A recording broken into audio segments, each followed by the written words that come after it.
Hello everyone, my name is Anuradha Mishra and I welcome you all on Exams. So this is video number 3 from the idioms and phrases series. और इस video में again we are going to learn 50 idioms and phrases और ये idioms and phrases थोड़े से important हो सकते हैं आपके upcoming एग्जाम्स के लिए। तो without any further ado, let's get started. 101 तक हम कर चुके थे एंड इन स्मोक पिछले वीडियो में। आगे हम शुरू करेंगे 102 से। ये है एस्केप वंस लिप्स। होठों में ऐसी बात मैं दबाती चली आई, गाना सुना होगा आपने। तो जब तक होठों में वो बात दबी है तब तक तो सब बढ़िया है, लेकिन अगर होठ खुल गए और वो जो बात है आपकी लिप्स से एस्केप कर गई, दैट मीन्स आप बोल गए वो बात, है ना। तो एस्केप वंस लिप्स मतलब भूल जाना, अनइंटेंशनली आप उस बात को बोल गए हैं। 103 आता है फैबियन पॉलिसी। फैबियन पॉलिसी ऐसी पॉलिसी है जिसमें आप बहुत ही सावधानी से लेकिन धीरे धीरे कोई काम करें, है ना। तो सावधानीपूर्ण मंद गति नीति जो है आपकी, वो है आपकी फैबियन पॉलिसी।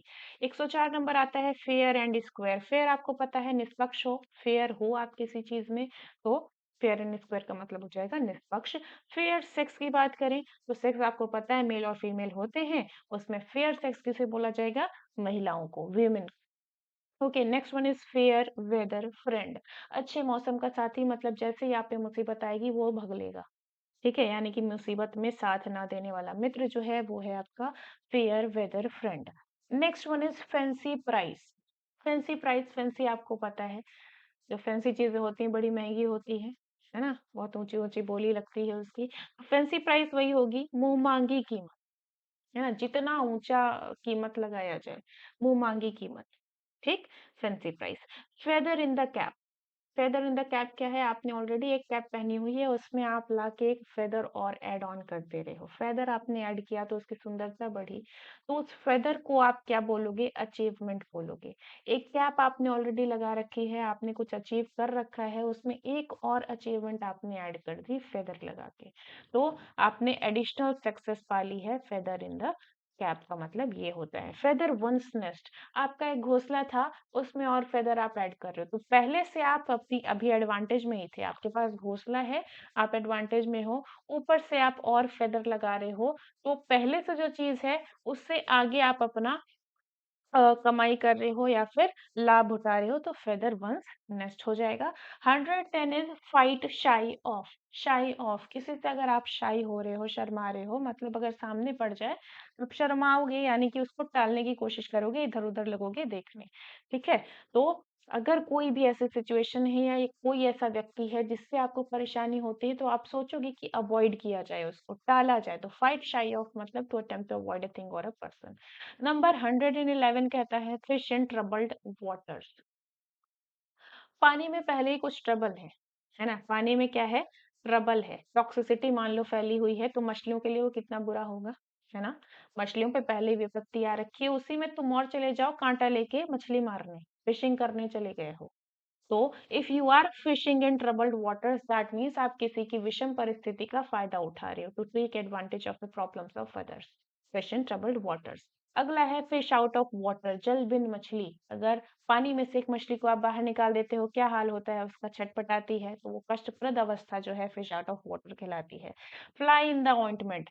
फ्लाई तो कर रहे हो लेकिन साथ में ऑइंटमेंट भी आपने लगाया हुआ है, आपको ऑइंटमेंट भी लगाना पड़ रहा है, तो असुविधा हो रही है आपको। जो आपकी खुशी होनी चाहिए फ्लाई करने वाली, वो खुशी का मजा आप नहीं ले पा रहे हो, क्योंकि वहां पे एक ऑइंटमेंट जैसी चीज भी आ जा रही है, असुविधा आ जा रही है। तो जो आपको एंजॉय करना चाहिए मोमेंट, वो उस तरह से एंजॉय नहीं कर पा रहे हो, फ्लाई इन द ऑइंटमेंट का मतलब ये होता है। 114 इज फूल्स पैराडाइज, बेवकूफ का पैराडाइज, जन्नत, बेवकूफों की दुनिया, यानी कि ना सिर है ना पैर है, बस हाँ अपनी दुनिया में खोए हुए हैं, अपनी दुनिया में ही ये खुश हैं, झूठी उम्मीद में खुश है, ठीक है, fools paradise. Next one is 40 winks, कई बार आ चुका है सीडीएस में। 40 विंग्स का क्या मतलब होता है, आप खुद सोचो, अगर आप 40 विंग्स कर रहे हो, लगातार अपनी पलक फड़फड़ा रहे हो, मतलब आपको झपकी आ रही है ना, आप सोना चाह रहे हो तो झपकी हो जाएगी। ऐसे 40 बार एक बार जरा फड़फड़ा के देखना, सच में आंखें भारी हो जाएंगी। Number 116 French leap. French leave क्या होती है?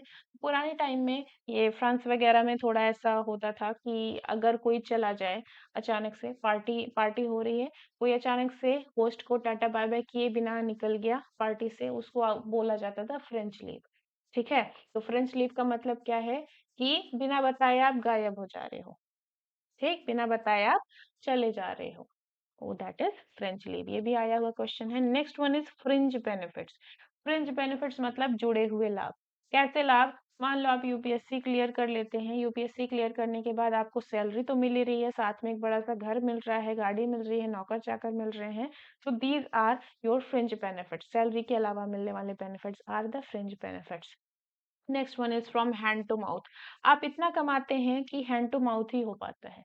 हैंड टू माउथ का मतलब क्या हुआ कि आप खाना खा रहे हो तो हाथ से सीधे मुंह में गया, एक अलग से डिब्बे में स्टोर तो नहीं कर पाओगे। ठीक है, जैसे होता है ना कि आप कमा रहे हो, आपका खाने का भी है, आपने फ्यूचर के लिए भी बचा के कुछ रखा है, तो बचाने का नहीं होगा, बस गुजारा हो जाए उतना ही कमा पा रहे हो। फ्रॉम हैंड टू माउथ का मतलब ये होता है।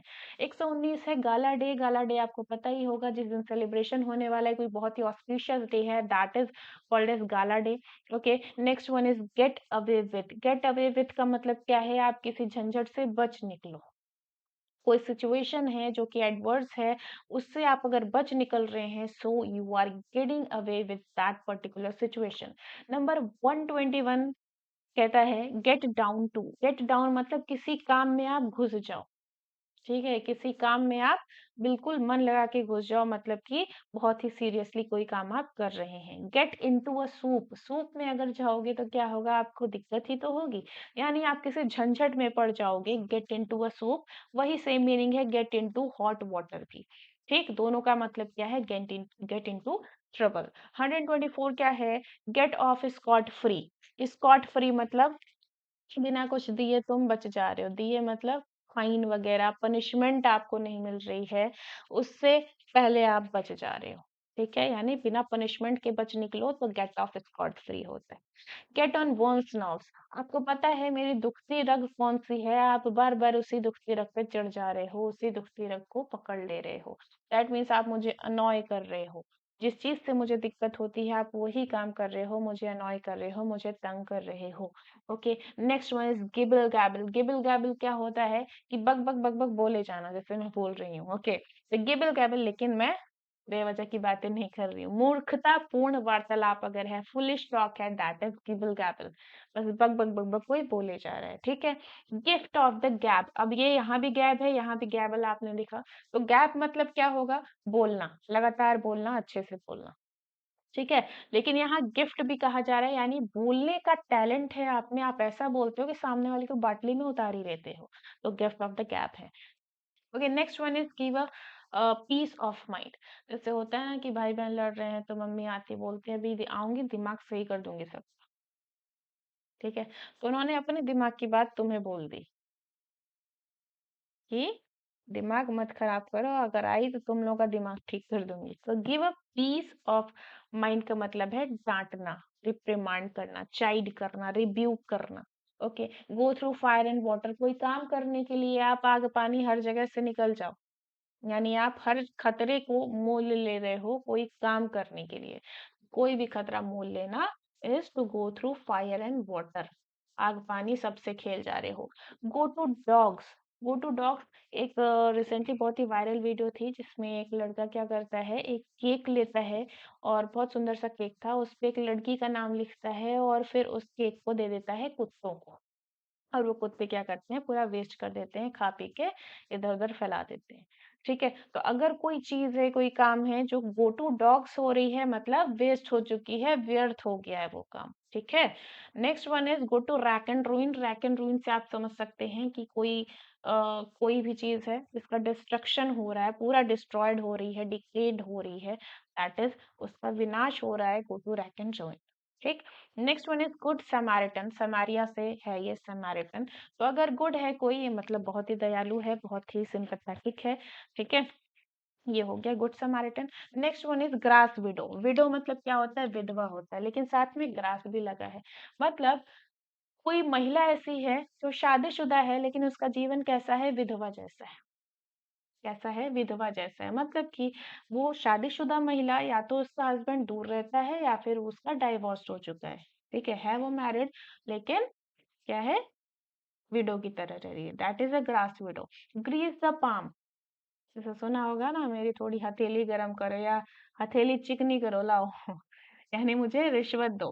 तो ग्रीस द पाम मतलब रिश्वत देना होता है। ग्रीन रूम आपने सुना होगा, यूजली जो एक्टर एक्ट्रेसेस का कपड़े चेंज करने का जो रूम होता है, कपड़े जहाँ होते हैं उनके, उसको ग्रीन रूम बोलते हैं। ऐसे ही आपने स्पोर्ट्स में देखा होगा जहाँ पे उनकी प्लेयर्स की टी शर्ट वगैरह और ड्रेसेस वगैरह रखी होती हैं, उसको क्या बोलते हैं? ग्रीन रूम बोलते हैं। ठीक है। Grist to one's mill, grist to one's mill, mill मतलब समझ रहे हैं, वो फैक्ट्री वाली मिल। ठीक है। तो ग्रिस टू वंस मिल का मतलब होता है कि कोई भी सिचुएशन हो, आप वहां से फायदा निकाल ले रहे हो। ठीक है। कोई मतलब नहीं है सिचुएशन क्या चल रही है, आप उस सिचुएशन में से बस फायदा ले आ रहे हो, तो that is grist to one's mill. Halcyon days क्या होती हैं? हाल्सियन जो है एक तरह का पक्षी होता है जिसे पीस का सिंबल माना जाता है। तो हाल्सियन डेज अगर है मतलब बहुत ही शांति नुमा दिन है, खुशगवार दिन है आपके लिए। हैमर एंड सिकल आपने कभी देखा होगा, कम्युनिज्म का ये सिंबल होता है, hammer and sickle. 138। Next one is 139, hammer and tongs. अगर आप हैमर और टोंग्स लेके कोई काम कर रहे हैं, मतलब बड़ी मेहनत लगा रहे हैं इसी काम में, बहुत एफर्ट और एनर्जी डाल रहे हैं। ठीक है। नंबर 140 आता है हैंड एंड ग्लव विथ। अब अगर आप ग्लव पहन के कोई काम कर रहे हैं, तो आप खुद जरा देखिएगा, आपके हाथ जैसे मूव करेंगे, ग्लव भी वही कर रहे हैं, है ना? हाथ और ग्लव दोनों साथ में काम कर रहे हैं, ये आया हुआ क्वेश्चन है। हैंड एंड ग्लव में ग्लव विथ का क्या मतलब, हैंड एंड ग्लव विथ का क्या मतलब आ रहा है कि दोनों ही बहुत ही क्लोज कोऑपरेशन में काम कर रहे हैं। Next one is hang bye a thread. अब सोचो अगर एक बहुत ऊंची सी बिल्डिंग है, वहां से आपको लटकाया जाए एक थ्रेड के सहारे, एक धागे के सहारे, तो कितनी मुश्किल है आप पर, कितने रिस्क में हो आप, है ना? कैसे? क्योंकि धागा तो कभी भी टूट सकता है, और ऊंचे से अगर गिरोगे तो और ऊंचे से अगर गिरोगे तो तरबूजे के जैसे फट जाओगे, है ना? तो हैंग बाय ए थ्रेड मतलब बहुत नाजुक स्थिति में है, क्रिटिकल सिचुएशन में है, रिस्की सिचुएशन में है आप। हार्ड नट टू क्रैक क्या होती है? एक ऐसी सिचुएशन जिसका कोई सोल्यूशन नहीं मिल रहा हो, सोल्यूशन बहुत मुश्किल हो, या फिर एक ऐसा इंसान जिसे समझना बहुत मुश्किल है या प्लीज करना बहुत मुश्किल है, that is a hard nut to crack. Number 143, haul over the coals. Haul over the coals का मतलब होता है किसी को कोसना, किसी को डांटना, किसी में कमियां निकालना, is hall over the holes. 144, have fingers in the pi. Have fingers in the pi, cake cut रहा है, जाके तुम भी उसमें उंगली कर रहे हो, मतलब किसी काम में तुम शामिल हो। ठीक है, किसी काम में शामिल हो। Have one's hands full, have one's hands full. कभी कभी क्या होता है, किसी बढ़ई के पास गए, कह रहे हो भैया मेरी कुर्सी बना दो जरा, तो वो कह रहा है भैया बहुत काम है, अभी तो नहीं बन पाएगी। हाथ में बहुत काम है अभी, हाथ में बहुत काम है मतलब काम की कमी नहीं है, अभी अभी बहुत काम है, बाद में आना। हैव वंस हैंड्स फुल मतलब टू बी कंप्लीटली ऑक्यूपाइड, बहुत बिजी है इंसान। ओके। हैव वंस वे, अपना रास्ता चुनना, यानी अपनी इच्छा के हिसाब से कोई काम करना। Next one is have several irons in the fire. ढेर सारे आयरन्स फायर में एक साथ, मतलब आप जो हो कई कामों में एक ही टाइम पे लगे हुए हो, एक ही टाइम में आप कई कामों में शामिल हैं, that is you are having several irons in the fire. Next one is 148, henpecked husband, जो आपको बनना है, आपकी बनने की इच्छा है, जोरू का गुलाम, henpecked husband. Okay. Herculean task 149, आपने देखा होगा हरक्यूलिस की एक साइकिल आती है, उसमें क्या होता है कि एक आदिवासी जैसा एक इंसान होता है, और वो अपने कंधे पे, अपने सर पे पूरे ग्लोब को टिका के रखता है ना? यानी बहुत ही डिफिकल्ट टास्क है उसके लिए, बहुत ही कठिन काम कर रहा है। सो हरक्यूलियन टास्क मतलब बहुत कठिन काम। के 150 कहता है हाई एंड ड्राई।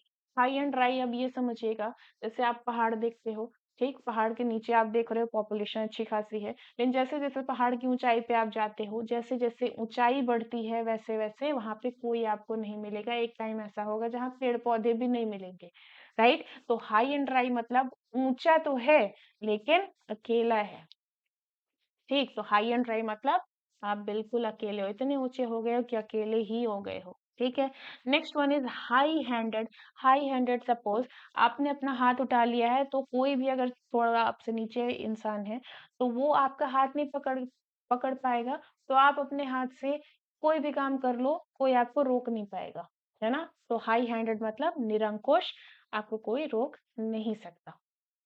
इसी के साथ आज के 50 इडियम्स एंड फ्रेजेस कंप्लीट होते हैं। बाकी के बचे हुए हम करेंगे अगले वीडियो में, that is video number 4 of this idioms and phrases series. बाकी अगर चैनल पर आप नए हैं तो कृपया करके सब्सक्राइब कर लीजिएगा, और अगर पुराने हैं तो भाई साहब लाइक कर लेना और शेयर कर देना अपने फ्रेंड्स के साथ एंड को एस्पिरेंट्स के साथ, और तुम्हें लगता है जिनके लिए ये वीडियो फायदेमंद हो सकती है उनके साथ भी। इसके अलावा आप हमें फॉलो कर सकते हैं इंस्टाग्राम पर, आप हमारा टेलीग्राम ग्रुप भी ज्वाइन कर सकते हैं जिसकी लिंक आपको बायो में मिल जाएगी। फेसबुक पर भी आप हमें फॉलो कर सकते हैं, उसकी भी लिंक आपको बायो में मिलेगी। इसके अलावा अगर कोई भी प्रॉब्लम आती है, B Ed in English, B Ed in general studies, कोई भी सब्जेक्ट है, कोई दिक्कत आ रही है, तो व्हाट्सएप का नंबर भी मिलेगा डिस्क्रिप्शन बॉक्स में, वहां पे आके आप एक मैसेज कर देना। आपका जो भी प्रॉब्लम है उसके बस हाय हेलो मत करना, अपना प्रॉब्लम जो है उसको मैसेज कर देना, एंड आपको रिप्लाई मिल जाएगा, आपका प्रॉब्लम भी सॉल्व हो जाएगा। बाकी आज के लिए इतना ही रहेगा। Bye bye, tata, take care, और जय हिंद।